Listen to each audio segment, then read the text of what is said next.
ಯೆಹೋವನಿಗೆ ಹೊಸ ಕೀರ್ತನೆಯನ್ನು ಹಾಡಿರಿ, ಆತನು ಅದ್ಭುತ ಕೃತ್ಯಗಳನ್ನು ನಡೆಸಿದ್ದಾನೆ.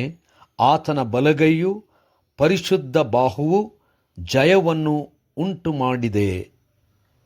ಸೋಮವಾರ 24 ನವೆಂಬರ್ 2025 ಇಸ್ವಿ. ಈ ದಿನದ ವಾಕ್ಯ ಧ್ಯಾನಕ್ಕಾಗಿ ನಾನು ಆರಿಸಿಕೊಂಡಿರುವಂಥ ವೇದ ಭಾಗವು ಧರ್ಮೋಪದೇಶ ಕಾಂಡ 3ನೇ ಅಧ್ಯಾಯದ 26ನೇ ವಚನ. ಆದರೆ ಯೆಹೋವನು ನಿಮ್ಮ ದೆಸೆಯಿಂದ ನನ್ನ ಮೇಲೆ ಕೋಪವುಳ್ಳವನಾಗಿ ನನ್ನ ಮನವಿಯನ್ನು ಕೇಳದೆ, ಸಾಕು, ಇದರ ವಿಷಯದಲ್ಲಿ ಇನ್ನು ನನ್ನ ಸಂಗಡ ಮಾತನಾಡಬೇಡ, ನೀನು ಯೋರ್ದಾನ್ ಹೊಳೆಯನ್ನು ದಾಟಕೂಡದು ಎಂಬುವಂಥದ್ದೇ. ಕರ್ತನಲ್ಲಿ ಪ್ರೀತಿಯುಳ್ಳ ದೇವಜನರೇ, ಶುಭೋದಯ. ದೇವರು ನಮಗೋಸ್ಕರವಾಗಿ ವಿಶೇಷವಾದಂಥ ಯೋಜನೆ ಇಟ್ಟುಕೊಂಡಿದ್ದಾನೆ. ನಾವು ಹೆಚ್ಚಾಗಿ ಏನೂ ಕೇಳಲಿಕ್ಕಿಲ್ಲ. ದೇವರ ನಾಮಕ್ಕೆ ಸ್ತೋತ್ರ ಉಂಟಾಗಲಿ. ಕರ್ತನಲ್ಲಿ ಪ್ರಿಯರೇ, ವಾಕ್ಯ ಧ್ಯಾನ ಮಾಡೋಣ. ಈ ದಿನದ ವಾಕ್ಯ ಧ್ಯಾನದ ಶೀರ್ಷಿಕೆ ಇನ್ನೇನು ಕೇಳಬೇಡ. ಕರ್ತನಲ್ಲಿ ಪ್ರಿಯರೇ, ಈ ಹೊತ್ತು ನನ್ನ ಜೀವನದಲ್ಲಿ ಬಹಳ ವಿಶೇಷವಾದಂಥ ದಿವಸ. ಕಾರಣ,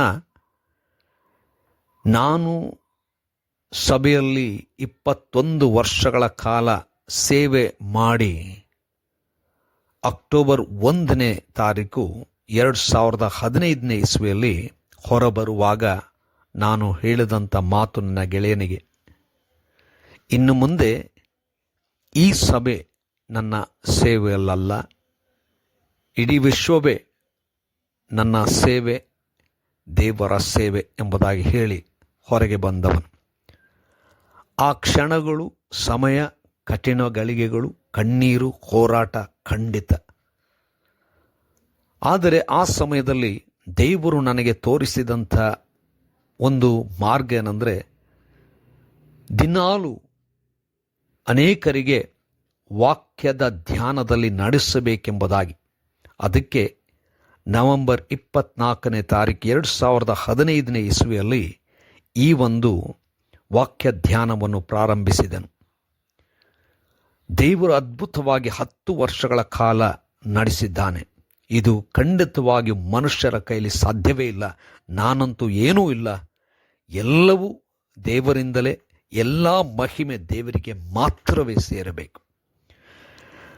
ನನ್ನ ಈ ಪಯಣದಲ್ಲಿ ವಿಶೇಷವಾಗಿ ಪ್ರೀತಿಯುಳ್ಳ ಸಹೋದರ ಸೈಮನ್ ಅವರು ದಿನಾಲು ಈ ರೀತಿಯಲ್ಲಿ ನಮಗೆ ವಾಕ್ಯ ಸಿಗುವಂತೆ ಮಾಡಿದ್ದಾರೆ ಪ್ರತಿ ದಿವಸ. ಮತ್ತು ಪಾಸ್ಟರ್ ಪಾಲ್ ಪ್ರಭಾಕರ್ ಅವರು ದಿನಾಲು ಇದನ್ನು ತಮಿಳ್ ಭಾಷೆಯಲ್ಲಿ ಅನುವಾದ ಮಾಡಿ ಪ್ರಚಾರ ಮಾಡಿದ ದಿವಸ. ಅದೇ ರೀತಿಯಲ್ಲಿ ಹಿಂದಿ ಭಾಷೆಗೆ ಕ್ಲಾರೆನ್ಸ್ ಚಾರ್ಲ್ಸ್ ಎಂಬಂಥವರು, ಅವರು ಒಬ್ಬ ಪ್ರಾಂಶುಪಾಲರು ಒಂದು ಶಾಲೆಗೆ. ಇವರೆಲ್ಲರೂ ತಮ್ಮ ವಿಶೇಷವಾದಂಥ ಸಮಯವನ್ನು ಈ ಸೇವೆಗೆ ಮುಡಿಪಾಗಿಟ್ಟು ದಿನಾಲು ಪ್ರತಿದಿನವೂ ಕೂಡ ಈ ಕಾರ್ಯದಲ್ಲಿ ಇದ್ದಾರೆ. ಅವರಿಗೋಸ್ಕರವಾಗಿ ನಾನು ದೇವರಿಗೆ ಸ್ತೋತ್ರ ಸಲ್ಲಿಸ್ತೇನೆ, ಪ್ರಾರ್ಥನೆ ಮಾಡಿರಿ. ಮತ್ತು ಎಲ್ಲ ಜನರು, ನೀವೆಲ್ಲರೂ ಕೂಡ ನನಗೆ ಬಹಳಷ್ಟು ಸಹಾಯ ಮಾಡಿದ್ದೀರಿ. ನಾನು ಪ್ರಾರಂಭ ಮಾಡಿದಾಗ ಕೆಲವು ಜನರಿಗೆ ಮಾತ್ರ, ಬಹಳ ನನ್ನ ಹತ್ತಿರದವರಿಗೆ ಮಾತ್ರ ಇದನ್ನು ನಾನು ಕಳಿಸ್ತಿದ್ದೆ. ಆದರೆ ಈ ಹೊತ್ತು ನಿಮ್ಮೆಲ್ಲರ ಆ ಒಂದು ಸಹಕಾರ ಸುಮಾರು 24ಕ್ಕಿಂತ ಹೆಚ್ಚು ದೇಶಗಳಿಗೆ ಇದು ಸೇರುವಂಥದ್ದಾಗಿದೆ. ಮತ್ತು ಅನೇಕ ಸಭೆಗಳು, ಸಭಿಕರು ನಮ್ಮ ದೇಶದಲ್ಲೂ ಕೂಡ ಈ ಒಂದು ವಾಕ್ಯದ ಬೆಳಕಿನಲ್ಲಿ ನಡೆಯುತ್ತಿದ್ದಾರೆ. ಇದು ದೇವರ ಕಾರ್ಯ, ದೇವರಿಗೆ ಮಾತ್ರ ಮಹಿಮೆ. ನಾನಂತೂ ಆತನ ದಾಸನಷ್ಟೇ. ಕರ್ತನಲ್ಲಿ ಪ್ರಿಯರಿ, ಈ ವಾಕ್ಯದ ಕಡೆಗೆ ಗಮನ ಹರಿಸುವಾಗ ಈ ವಾಕ್ಯದಲ್ಲಿ ನಾವು ನೋಡುವಂಥದ್ದು, ದೇವರು ಮೋಶೆಗೆ ಇನ್ನು ಮುಂದೆ ಏನೂ ಹೇಳಬೇಡ ಎಂಬುದಾಗಿ ಹೇಳುವಂಥ ಸಮಯ. ದೇವರು ತಾನೇ ಮೋಶೆಯನ್ನು ಆರಿಸಿಕೊಂಡು ಕರೆದು ನಾಯಕತ್ವವನ್ನು ವಹಿಸಿದನು. ದಾಸತ್ವದಿಂದ ವಾಗ್ದಾನ ಮಾಡಿದಂಥ ದೇಶಕ್ಕೆ ನಡೆಸುವಂಥ ದೊಡ್ಡ ಜವಾಬ್ದಾರಿ ಕೊಟ್ಟಿದ್ದನು.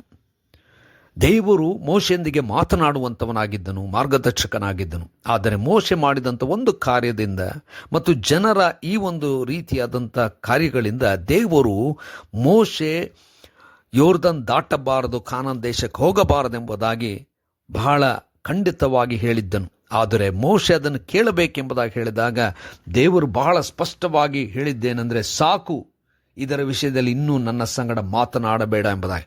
ಅಂದರೆ ಇದು ನನಗೆ ಬಹಳ ಹತ್ತಿರವಾದಂಥ ಒಂದು ವಚನ. ನಾವು ನೋಡ್ತೇವೆ, ನಮ್ಮ ಜೀವನದಲ್ಲೂ ಕೂಡ ನಾವು ಪ್ರಯಾಣ ಪ್ರಾರಂಭ ಮಾಡುವಾಗ ದೊಡ್ಡ ಒಂದು ರೀತಿಯಲ್ಲಿ ನಾವು ಏನೋ ಆಗಬೇಕು, ಸಾಧನೆ ಮಾಡಬೇಕು, ಎಲ್ಲೋ ಇರಬೇಕೆಂಬುದಾಗಿ ಸ್ಥಾನಮಾನಗಳ ಬಗ್ಗೆ ನಾವು ಬಹಳಷ್ಟು ಯೋಚನೆ ಮಾಡ್ತೇವೆ, ಯೋಜಿಸುತ್ತೇವೆ. ಆದರೆ ದೇವರ ವಿಚಾರ, ದೇವರ ವಿಷಯ, ದೇವರ ಯೋಚನೆ, ದೇವರ ಸಂಕಲ್ಪವೇ ಬೇರೆ. ಮೋಶೆಯನ್ನು ದೇವರು ತಡೆದನು, ಆದರೂ ಮೋಶೆಗೆ ದೊಡ್ಡ ಆಶೀರ್ವಾದವನ್ನು ಕೊಟ್ಟಿದ್ದನು. ನನ್ನ ಜೀವನದಲ್ಲಿ ನೋಡುವಾಗ ನಾನು ಹೋಗಬೇಕಾದಂಥ ಮಾರ್ಗದಲ್ಲಿ ನಾನು ಬಿಟ್ಟು ಹೊರಬರಬೇಕಾಯಿತು. ದೇವರ ಚಿತ್ತ, ದೇವರು ನಡೆಸಿದಂತೆಯೇ ಎಂಬುದಾಗಿ ಸಂಪೂರ್ಣವಾಗಿ ದೇವರ ಕೈಯಲ್ಲಿ ಒಪ್ಪಿಸಿಕೊಟ್ಟಿದ್ದೇನೆ. ದೇವರು ನಂಬಿಗಸ್ತನು ಈ 10 ವರ್ಷಗಳ ಕಾಲದಲ್ಲಿ ಅದ್ಭುತವಾಗಿ ನಡೆಸಿದ್ದಾನೆ. ಒಂದು ಕ್ಷಣವಾದರೂ ನನ್ನ ಬಿಡಲಿಲ್ಲ. ನನ್ನ ಪಾತ್ರೆ ತುಂಬಿ ಹೊರಸೂಸುವಂತೆ ಆಶೀರ್ವಾದಗಳಿಂದ ತುಂಬಿಸಿದ್ದಾನೆ. ನಾನೇ ಸಾಕ್ಷಿ.